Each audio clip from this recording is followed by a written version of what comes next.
اسی دن یعنی 10 محرم الحرام کو حضرت نوح علیہ السلام کی کشتی جودی پہاڑ پر ٹھہری۔ اسی دن سیدنا حضرت ادریس علیہ السلام آسمانوں پر اٹھائے گئے، اور اسی دن سیدنا حضرت ابراہیم خلیل اللہ علیہ السلام پر نار نمرود جو تھی وہ گلزار بنی، اور اسی دن حضرت موسیٰ علیہ السلام کو فرعون سے نجات ملی اور اللہ تبارک و تعالیٰ نے فرعون کو ہلاک کیا۔ اسی دن حضرت عیسیٰ علیہ السلام آسمانوں پر اٹھائے گئے۔ اسی دن حضرت یونس علیہ السلام مچھلی کے پیٹ سے باہر آئے اور ان کی قوم کا قصور جو تھا وہ معاف ہوا۔ اور اسی دن یعنی 10 محرم الحرام کو حضرت ایوب علیہ السلام کو بیماری سے اللہ تبارک و تعالیٰ نے شفا عطا فرمائی، اور اسی دن حضرت یوسف علیہ السلام کنویں سے باہر آئے اور مصر کے اسی دن پھر بادشاہ بنائے گئے۔ اللہ اکبر جل شانہ۔ اور اسی دن حضرت سلیمان علیہ السلام کو اللہ تبارک و تعالیٰ نے جن و انس اور تمام کائنات کی بادشاہی عطا فرمائی۔ اس کے علاوہ بھی اس دن کے اندر واقعات ہوئے ہیں، اور اسی دن 10 محرم الحرام سن 61 ہجری کو تاجدار کربلا، مظلوم کربلا، سید الشہداء سیدنا حضرت امام علی مقام سیدنا حضرت امام حسین علیہ السلام کو بڑی بے دردی کے ساتھ کربلا کے میدان کے اندر پانی بند کر کے یزیدیوں، کوفیوں، بدبختوں نے شہید کیا۔ اور اسی دن یوم الجمعہ 10 محرم الحرام بروز جمعۃ المبارک کو قیامت قائم ہوگی۔ یہ یوم عاشور کی فضیلت ہے جو میں نے آپ کے سامنے بیان کی، اور یہ اسلام سے پہلے بھی اس دن کی بڑی فضیلت تھی، اور اسلام کے بعد بھی اس دن کی بڑی فضیلت ہے، یعنی اسلام کے اندر بھی اس دن کی بڑی فضیلت ہے۔ آقا کریم صلی اللہ علیہ وسلم نے ارشاد فرمایا کہ 9ویں اور 10ویں کا روزہ رکھو، اور نبی کریم رؤوف رحیم علیہ الصلوۃ والسلام نے ارشاد فرمایا کہ جو بندہ اس دن غسل کرے اور پھر اس دن سرما لگائے اور پھر اس دن اپنے اہل و عیال پر رزق کی وسعت کرے اور فقراء، غرباء، مساکین کے اندر خیرات کرے، اللہ تبارک و تعالیٰ سارا سال اس کو خوشحالی عطا فرماتا ہے۔ اس پہ غسل کرنے سے اس کے گناہ معاف ہوتے ہیں، اس کی آنکھوں میں سرما لگانے سے اس کی نظر جو ہے وہ ٹھیک رہتی ہے، اور جو اپنی اہل و عیال پر 10 محرم الحرام کو رزق کی وسعت فرماتا ہے، اللہ تبارک و تعالیٰ اس پر سارا سال رزق کی وسعت فرما دیتا ہے۔ تو واقعہ کربلا جو ہے اس کے 3 سال بعد یزید بن معاویہ جو بدبخت تھا، جس نے امام علی مقام کو کربلا کے میدان میں شہید کروایا تھا، اللہ تبارک و تعالیٰ کی طرف سے اس کی پکڑ ہوگی۔ اس کو اچانک لقوے کا دورہ پڑا اور وہ تخت سے زمین پہ گر گیا، اور العطش یعنی پیاس پیاس کرنے لگا۔ اس کے وزیر، اس کے مشیر، اس کے چیلے چماٹے جو تھے وہ دوڑے، وہ پانی لے کر آئے۔ اب وہ اس کے منہ میں پانی ڈال رہے ہیں، لیکن پانی اس کے منہ سے باہر نکل جاتا، اس کے الگ سے ایک قطرہ بھی پانی کا جو تھا وہ نیچے نہیں گیا، اور وہ بدبخت، مردود، لعین، فاسق و فاجر جو تھا وہ پیاس پیاس کرتا اس دنیا سے گیا۔ اور یاد رکھنا، اللہ تبارک و تعالیٰ کے محبوب نے ارشاد فرمایا، اللہ تبارک و تعالیٰ کے سونے سونے اور پیارے پیارے محبوب صلی اللہ علیہ وسلم نے ارشاد فرمایا کہ اے دنیا والوں سن لو، خبردار ظالم کبھی نہ بننا۔ ظالم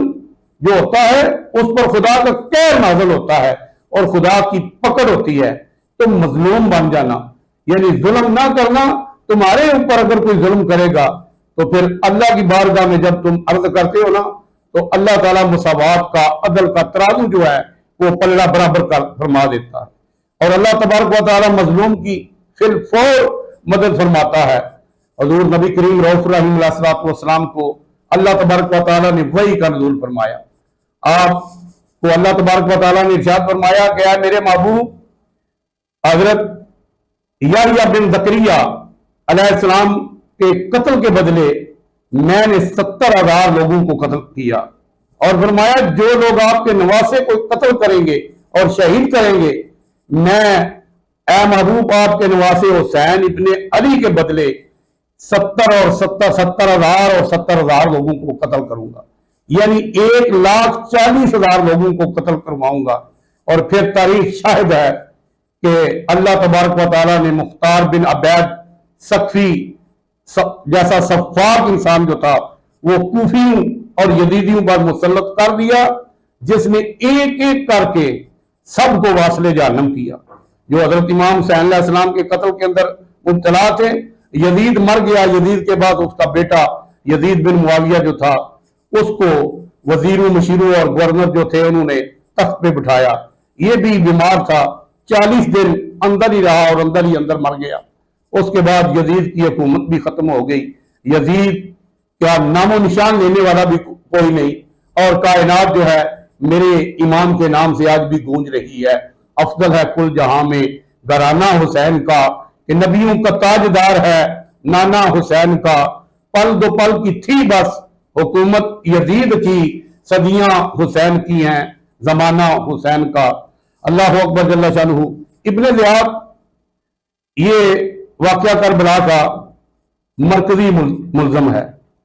اور مرکزی مجرم ہے۔ یہ بدبخت جو تھا یہ بڑا شاطر اور چلاک تھا، اور اس کو مختار بن عبید ثقفی جو تھا وہ اس پر قہر الہی بن کر جو تھا وہ نازل ہوا، اور مختار بن عبید ثقفی کے آدمیوں کی اور ابن زیاد کے آدمیوں کی دریائے فرات کے کنارے پہ جنگ ہوئی۔ اس جنگ کے اندر ابن زیاد جو تھا اس کو شکست ہوئی، اور مختار بن ثقفی نے اس کو پکڑ کر بہت بری طرح واصل جہنم کیا، اس کی گردن اڑائی اور اس کو قتل کیا، اور پھر ان کو آگ کے اندر جلایا۔ اسی طرح عمرو بن سعد جو میدان کربلا کا سپہ سالار تھا، یہ جو تھا اس کے متعلق مختار ثقفی نے کہا کہ اس کو بلاؤ۔ اب جب اس کو بلانے کے لیے سپاہیوں کو بھیجا تو انہوں نے پیغام دیا کہ اس نے دنیا داری چھوڑ دی ہے اور یہ گھر بیٹھ کر گوشہ نشین ہو گیا ہے، یہ دن رات اللہ کی تسبیح و تحلیل کرتا ہے، اللہ اللہ کرتا ہے۔ مختار ثقفی نے کہا کہ اس کے بیٹے کو بلاؤ۔ اس کا بیٹا افس جو تھا وہ جوان تھا، 18 سال کی عمر تھی، اس کو بلایا گیا۔ تو مختار ثقفی نے کہا تمہارا باپ کہاں ہے؟ اس نے کہا میرا باپ جو ہے وہ گوشہ نشین ہو گیا ہے اور گھر میں بیٹھا ہوا ہے۔ تو مختار ثقفی نے کہا کہ اس وقت تیرا باپ کیوں نہیں گوشہ نشین ہوا؟ اس وقت تیرا باپ کیوں نہیں گھر بیٹھا جب 10 محرم الحرام کو یزیدیوں نے حضرت امام حسین علیہ السلام کو شہید کیا اور بے دردی سے ان کی آل کو قتل کیا اور شہید کیا؟ تو مختار ثقفی کے سپاہی اس کو گھر سے پکڑ کر لائے۔ اس کا جوان بیٹا جو تھا وہ مختار ثقفی کے سامنے کھڑا تھا۔ مختار نے حکم دیا کہ اس کے بیٹے کا سر اڑا۔ اب یہ مختار ثقفی کے پاؤں پکڑنے لگا، منتیں کرنے لگا، واسطے دینے لگا۔ مختار ثقفی نے کہا جب تو نے جوان علی اکبر کو قتل کروایا تھا، قتل کیا تھا، شہید کروایا تھا، اس وقت تیرے دل میں رحم نہ آیا تھا؟ کیا تو بے خبر تھا کہ نواسہ رسول کی آل اولاد کو قتل کر کے شہید کر کے تو بچ جائے گا؟ مختار نے کہا اس کے بیٹے کو قتل کر۔ اس کی آنکھوں کے سامنے اس کے جوان بیٹے کو قتل کیا گیا، اور پھر مختار نے کہا کہ اس کے عمرو بن سعد کے بازو کاٹو۔ پہلے اس کے بازو کاٹے گے، پھر اس کے پاؤں کاٹے گے، پھر مختار ثقفی نے کہا اس کی لاش پر گھوڑے دوڑائے گئے۔ اس کی لاش کو گھوڑوں کے ٹاپوں سے روندا گیا، اور پھر اس کو نیم مردہ حالت کے اندر اس کی لاش کو جلایا گیا، اور اس کی لاش کو جلا کر خاک کیا گیا، اور یوں اس کا قصہ تمام ہوا۔ اس کے بعد شمر جو تھا اس کی باری آ گئی۔ شمر کے مطابق مختار ثقفی نے کہا کہ اس کو بھی پکڑ کر لاؤ۔ اس کو بھی پکڑ کر لایا گیا، اور یہ وہ بدبخت تھا جس نے حضرت امام علی مقام کا سر اقدس جسم اقدس سے جدا کیا تھا۔ اس کے ساتھ بھی یہ سلوک کیا گیا کہ اس کی لاش کو بھی جلایا گیا، اس کے ہاتھ پاؤں کاٹے گئے، اور اس کو بھی واصل جہنم کیا گیا۔ اور اللہ تبارک و تعالیٰ ارشاد فرماتا ہے کہ میں وحدہ لا شریک ہوں، کائنات کے اندر کوئی میرا شریک نہیں ہے، اور میری شان یہ ہے ان اللہ علی کل شیء قدیر، میں اکیلا ہی ہر ایک چیز پر قدرت رکھتا ہوں، طاقت رکھتا ہوں۔ اللہ تبارک و تعالیٰ نے اس سے پہلے بھی جو نمرود فرعون گزرے ہیں ان کی بھی پکڑ فرمائی۔ نمرود جو تھا وہ ساری دنیا کا بادشاہ تھا، اب اللہ تبارک و تعالیٰ نے اس کی اور اس کی ساری حکومت کی بے یک وقت پکڑ کی اور اسے واصل جہنم کیا۔ اور فرعون یہ نمرود، اس کے دماغ کے اندر اللہ تبارک و تعالیٰ نے مچھر کو حکم دیا، مچھر چلا گیا، ناک میں سے گھس کر مچھر میں چلا گیا، اور یہ اپنے آپ کو خدا کہتا تھا۔ اور اس کی حالت یہ تھی کہ وہ جب مچھر اس کے دماغ میں ڈنگ مارتا لڑتا تو یہ لوگوں سے کہتا، اپنے وزراء سے کہتا کہ میرے سر کے اوپر جوتے مارو۔ اس کے سر کے اوپر جوتے مارے جاتے، جب تک جوتے اس کے سر پہ پڑتے رہتے یہ سکون اور اطمینان میں رہتا۔ کیوں؟ مچھر بیٹھ جاتا، علیحدہ ہوگا، ایک سائڈ پہ بیٹھ جاتا۔ جب جوتے پڑنے بند ہو جاتے مچھر پھر اس کو کاٹتا، جب مچھر کاٹتا تو یہ کہتا کہ میرے سر پر جوتے مارو، اور اس کے سر پر اس کے وزیروں مشیروں نے جوتے مارے۔ گویا کہ اللہ تبارک و تعالیٰ یہ بتلانا چاہتا ہے کہ جو بندہ میرے نبیوں کیا غلام بن جائے، تابع دار بن جائے، میں اسے دین اور دنیا کی بادشاہیاں عطا فرما دیتا ہوں، اور جو میرے ابراہیم سے، میرے کسی بھی نبی سے ٹکرائے، میں اسے اس کے سر کے اوپر جوتے بھی مرواتا ہوں اور اسے واصل جہنم بھی کرتا ہوں۔ اور اسی طرح یہ ہلاک ہو گیا اور اس کی ساری فوج ہلاک ہو گئی۔ اور فرعون وہ جو کہتا تھا قال فرعون وَأَنَا رَبُّكُمُ الْأَعْلَىٰ، میں تمہارا سب سے بڑا خدا ہوں، اس نے بھی خدائی کا دعویٰ کیا تھا۔ اور پھر جب وہ حضرت موسیٰ علیہ السلام کے پیچھے پڑا تو حضرت موسیٰ علیہ السلام دریائے نیل میں سے جب عصا مارا تو پانی دونوں سائڈوں سے ہٹ گیا، راستہ بن گیا، تو حضرت موسیٰ علیہ السلام اپنے ساتھیوں کے ساتھ اس میں سے گزرے، پیچھے سے فرعون آ گیا۔ اب موسیٰ علیہ السلام کی ساتھی نکل گئے، موسیٰ علیہ السلام نے کہا اِنَّا لَمُدْرَكُونَ، یا اللہ آگے دریائے نیل دنیا کا سب سے بڑا دریا، پیچھے فرعون اور اس کی فوج۔ اللہ نے فرمایا پریشان نہ ہو، اے موسیٰ پانی کے اوپر عصا مارو۔ پانی کے اوپر عصا مارا، راستہ بن گیا، موسیٰ علیہ السلام نکل گئے، پیچھے سے فرعون آیا، اس نے کہا میں خدا ہوں، اپنی فوج کو کہا تم بھی داخل ہو جاؤ۔ جب وہ دریائے نیل کے آگے کے اندر گئے نا تو موسیٰ علیہ السلام کی فوج اور آپ، موسیٰ علیہ السلام کے ساتھی اور آپ نکل چکے تھے۔ تو فرعون اور فرعون کی ساری فوج، اللہ نے حکم دیا کہ عصا دوبارہ مارو، عصا پانی کے اوپر مارا، پانی مل گیا، جو ہی ملا ساری فوج اور فرعون جو تھا وہ غرق ہو گیا۔ اللہ نے پانی کے اندر ڈبو کر اس کو غرق کیا۔ گویا کہ رب العالمین بتانا چاہتا ہے کہ جو میرے نبیوں کے ساتھ ٹکر لے یا میرے ولیوں کے ساتھ ٹکر لے، میں اسے کائنات سے صفحہ ہستی سے نیست و نابود فرما دیتا ہوں۔ حب درویشاں، اسی لیے شیخ سعدی رحمت اللہ تعالیٰ علیہ نے ارشاد فرمایا تھا حب درویشاں کلید جنت است، دشمن عیشاں سزائے لعنت است۔ درویشوں فقیروں سے محبت کرنا جنت کی کنجیاں حاصل کرنے کے برابر ہے، اور ان کے ساتھ بغض، دشمنی اور عناد رکھنا جو ہے وہ دونوں جہانوں کی لعنت اور جہنم کی سزا ہے۔ اللہ اکبر جل شانہ۔ تو یہ بدبخت بھی اپنے انجام کو پہنچا۔ اسی طرح جتنے خولی بن یزید تھا، خولی بن یزید جو تھا یہ بدبخت، یہ بھی حضرت امام حسین علیہ السلام کا قاتل تھا۔ اس کو جب مختار سکتی کے سپاہی پکڑنے کے لیے گئے نا تو یہ ٹوکرے کے نیچے چھپ گیا، جس ٹوکرے کے نیچے مرغیوں کو بند کرتے ہیں نا لوگ، تو یہ وہ مرغیوں والے ٹوکرے کے نیچے چھپ گیا، اور اس نے اپنی بیوی سے کہا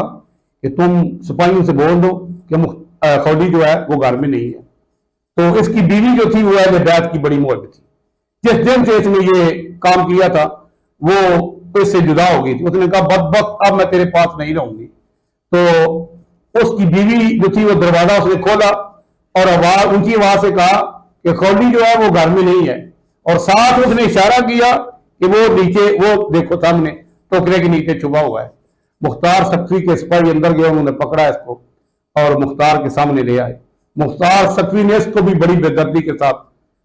واصل جہنم کیا، اس کو بھی قتل کروایا، اس کا بھی سار اتارا۔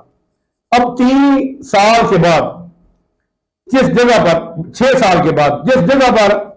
حضرت سیدنا امام حسین علیہ السلام کا سر انور دارالعمارت، کوفہ کی دارالعمارت کے اندر رکھا گیا تھا، اسی جگہ کے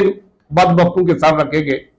جب امام علی مقام کا سر رکھا گیا تھا تو اس وقت انوار و تجلیات کی بارش ہو رہی تھی، اور لوگ کہہ رہے تھے یہ جنتی نوجوانوں کے سردار ہیں، یہ آل نبی اولاد علی، یہ جنت کے وارث ہیں،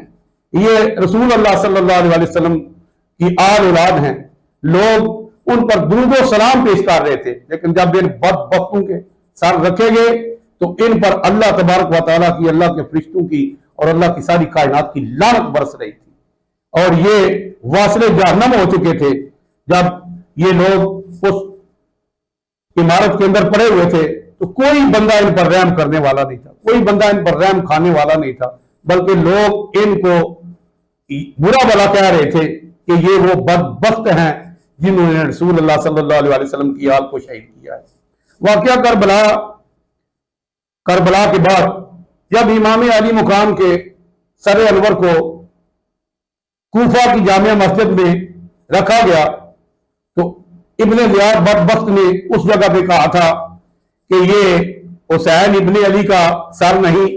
بلکہ نعوذ باللہ اس نے کچھ غلط لفظ استعمال کیے، میں وہ لفظ دہرانا نہیں چاہتا، میرا ایمان اجازت نہیں دیتا، میرا ایمان اجازت نہیں دیتا کہ میں وہ لفظ بولوں، لیکن اتنی بات کہوں گا کہ اس وقت رسول اللہ صلی اللہ علیہ وسلم کے ایک صحابی بیٹھے ہوئے تھے اس مسجد کے اندر، جامع مسجد کوفہ کے اندر، آنکھوں تھے وہ نبینا تھے، حضرت ابن عفیف، انہوں نے فرمایا اے ابن زیاد تو بھی کذاب ہے، تیرا باپ بھی کذاب تھا، اور بدبختو تم نے رسول اللہ صلی اللہ علیہ وسلم کے نواسے کو شہید کیا ہے، اور باتیں ایسی کرتے ہو جیسے صدیق ان کرتے ہیں، اللہ کی اور اللہ کے رسول کی اور سارے کائنات کی تمہارے اوپر لعنت ہو۔ وہ اتنے نڈر تھے کہ انہوں نے ذرا پرواہ نہیں کی، تو بدبخت ابن زیاد نے ان کو پکڑا، اس وقت ان کے قبیلے کے لوگ موجود تھے، انہوں نے چھڑا لیا، بعد میں اس بدبخت نے حضرت ابن عفیف جو حضور صلی اللہ علیہ وسلم کے بوڑھے صحابی تھے ان کو شہید کروا دیا۔ اور جب یہ سر مبارک یزید کے پاس شام کے اندر پہنچا، بہت واقعات ہیں راستے کے، بہت سارے معجزات ہیں، بلکہ امام علی مقام کا سر مبارک سر اقدس جب انہوں نے نیزے کی نوک پہ چڑھایا تو انہوں نے کہا کہ ہماری فتح ہو گئی ہے، تو اللہ تبارک و تعالیٰ کے حکم سے امام علی مقام کے سر انور سے قرآن مجید پڑھنے کی آواز سنائی۔ امام علی مقام نے نیزے کی نوک پہ قرآن مجید فرقان حمید کی تلاوت فرمائی اور دنیا والوں نے اس تلاوت کو سنا۔ امام علی مقام کا سر مبارک کوفہ سے گزر رہا تھا تو ایک بندہ قرآن کی یہ آیت پڑھ رہا تھا وَأَنَّا أَصْحَابَ الْكَهْفِ وَالرَّقِيمِ كَانُوا مِنْ آيَاتِنَا عَجَبًا، کہ اصحاب کہف کا واقعہ بڑا عجیب و غریب واقعہ ہے۔ تو امام علی مقام کے سر انور سے آواز آئی، آپ نے فرمایا کہ اس سے بھی عجیب و غریب یہ واقعہ ہے کہ کربلا کے میدان کے اندر نواسہ رسول جگر گوشہ بطول کا سر کاٹا جانا اور پھر اس کو نیزے کی نوک پہ چڑھا کر کوفے کے بازاروں اور گلیوں میں پھرانا، اس سے بھی عجیب و غریب ہے۔ اللہ اکبر جل شانہ۔ تو کائنات والوں نے سنا کہ امام علی مقام کا سر مبارک جو ہے وہ قرآن پڑھ رہا تھا۔ اور پھر ایک جگہ پہ میں نے یہ پڑھا ہے شام کربلا کے اندر کہ کوفیوں نے امام علی مقام کا ایک جگہ پہ سر مبارک رکھا، تو جب انہوں نے رکھا تو وہ رات کا وقت ہو گیا تھا، تو اس وقت حضرت آدم صلی اللہ علیہ وسلم جنت کے 2 لے پہن کر اس جگہ پہ آئے، اور کس شان سے آئے کہ پہلے آسمان سے بادل کا ٹکڑا آیا، ٹھنڈی ہوا آئی، اس کے بعد حضرت آدم علیہ السلام جو تھے وہ تشریف لائے اور انہوں نے کہا کہ یہ سارا حسین ابن علی کا ہے، اور یہ ظالم بدبختوں نے جو کچھ کیا ہے خدا ان پر لعنت کرے اور ابن رسول کے درجات قیامت تک اللہ تبارک و تعالیٰ بلند کرے۔ یعنی حضرت آدم علیہ السلام نے دعا فرمائی حضرت امام حسین کے لیے اور یزیدیوں پر لعنت فرمائی، اسی طرح حضرت ابراہیم خلیل اللہ علیہ السلام، حضرت موسیٰ کلیم اللہ علیہ السلام، حضرت عیسیٰ روح اللہ علیہ السلام، اور ان کے بعد پھر جب امام الانبیاء سید الانبیاء صلی اللہ علیہ وسلم کی ذات اقدس حضرت فاطمہ الزہرا سلام اللہ تعالیٰ علیہ کے ساتھ اور امام حسن علیہ السلام کے ساتھ آئے تو آقا کریم صلی اللہ علیہ وسلم کی بیٹی حضرت سیدہ فاطمہ الزہرا نے اس سر انور کو امام علی مقام کے سر کو اپنے سینے کے ساتھ لگایا اور بہت روئی اور فرمایا جن بدبختوں نے میرے بیٹے کو شہید کیا ہے خدا ان کو واصل جہنم کرے اور اللہ تبارک و تعالیٰ میرے بیٹے کے قیامت تک درجات بلند فرمائے۔ یار وہ حسین ابن علی جس کے متعلق رسول اللہ صلی اللہ علیہ وسلم ارشاد فرمائے الحسن والحسین سیدہ شباب اہل الجنہ، ہم تو دعا کرتے ہیں نا کہ دنیا سے چلا جائے، یا اللہ اس کی مغفرت فرما، اس کی بخشش فرما اور اس کو جنت الفردوس میں جگہ عطا فرما، لیکن وہ کون ہے؟ وہ حسین ابن علی وہ ہیں جو جنت کے وارث ہیں، جنت کے مالک ہیں، جن کے متعلق آقا کریم نے ارشاد فرمایا کہ میرا حسن اور میرا حسین جنتی نہیں ہے، محض جنتی نہیں ہے بلکہ جنتی نوجوانوں کے سردار ہیں، جنت کے وارث اور مالک ہیں۔ اللہ اکبر جل شانہ۔ ان کے متعلق آقا کریم صلی اللہ علیہ وسلم پریشان ہوئے، آقا کریم کی آنکھوں سے آنسو بھی آئے، حضور صلی اللہ علیہ وسلم نے دعائیں بھی فرمائی، اور یہ وہ حسین ہیں، الحسین منی وانا من الحسین، یہ حضور نے فرمایا حسین مجھ سے ہے اور میں حسین سے ہوں۔ اللہ اکبر جل شانہ۔ یہ حسین بڑی شانوں والے ہیں، یہ بڑے مقام والے ہیں، دنیا اور آخرت کے یہ مالک ہیں، لیکن اللہ تبارک و تعالیٰ کی طرف سے یہ ایک بہت بڑا امتحان تھا، اور امام علی مقام نے کربلا کے میدان کے اندر یہ امتحان دیا۔ اب قیامت تک یہ حجت بن گئی کہ کوئی فاسق و فاجر، کوئی ملعون، کوئی زانی، کوئی حرامی جو ہے وہ بادشاہ نہیں بن سکتا، وہ بادشاہ نہیں بننا چاہیے، اور اگر کوئی اس طرح میدان میں آئے گا تو اللہ تبارک و تعالیٰ اسی طرح اپنے نیک بندوں کو ان کے سامنے لا کر کھڑے کر دے گا۔ اگر اس وقت امام علی مقام یزید کے مقابلے میں نہ نکلتے، یزید کے سامنے نہ آتے، انہوں نے بلایا تھا کوفہ کے اندر 18,000 12,000 16,000 مختلف روایتیں ہیں، خطوط لکھے تھے، علماء فرماتے ہیں 3 بوریاں اس وقت زمانے کی خطوط جو ورقہ تھا 3 بوریاں ان کاغذوں سے بھر گئی تھی، اور امام علی مقام نے کربلا کے میدان میں ایک ایک کوفی کا نام لے کر فرمایا تھا، بدبختو تم نے مجھے یہ کہا تھا کہ اے امام علی مقام آپ آئیں کوفہ کے اندر، ہم یزید کی بیعت نہیں کریں گے۔ یزید ماؤں کے ساتھ، بہنوں کے ساتھ، بیٹیوں کے ساتھ، خالہ کے ساتھ نکاح اور زنا کرتا تھا، یہ بدبخت شرابی تھا، یہ فاسق تھا۔ انہوں نے کہا ہم یزید کے عیب جانتے ہیں، یزید کو مکمل جانتے ہیں، یا رسول اللہ صلی اللہ علیہ وسلم، اے نواسہ ابن رسول، اے رسول اللہ صلی اللہ علیہ وسلم کے نواسے آپ تشریف لائیں، ہم آپ کی بیعت کریں گے۔ اور اس وقت پوری کائنات کے اندر امام علی مقام کی شان کا کوئی ایک بندہ بھی نہیں تھا، بڑے بڑے نیک لوگ موجود تھے، حضرت عبداللہ بن زبیر، حضرت عبداللہ بن عمر، لیکن امام علی مقام سب کے سردار تھے،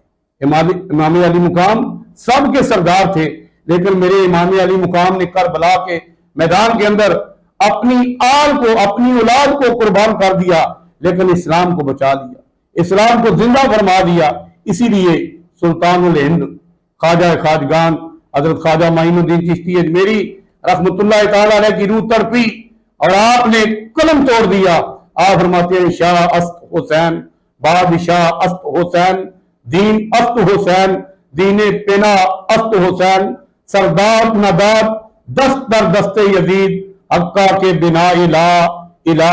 است حسین، قتل حسین اصل میں مرگ یزید ہے، اسلام زندہ ہوتا ہے۔ ہر کربلا کے بعد اللہ تبارک و تعالی ہم سب کو سید الشہداء سیدنا امام حسین علیہ السلام کے نقش قدم پر چلنے کی توفیق عطا فرمائے، اور اللہ تبارک و تعالی قیامت تک میرے امام علی مقام کے درجات کو بلند فرمائے، آمین ثم آمین، وما علینا الا البلاغ المبین۔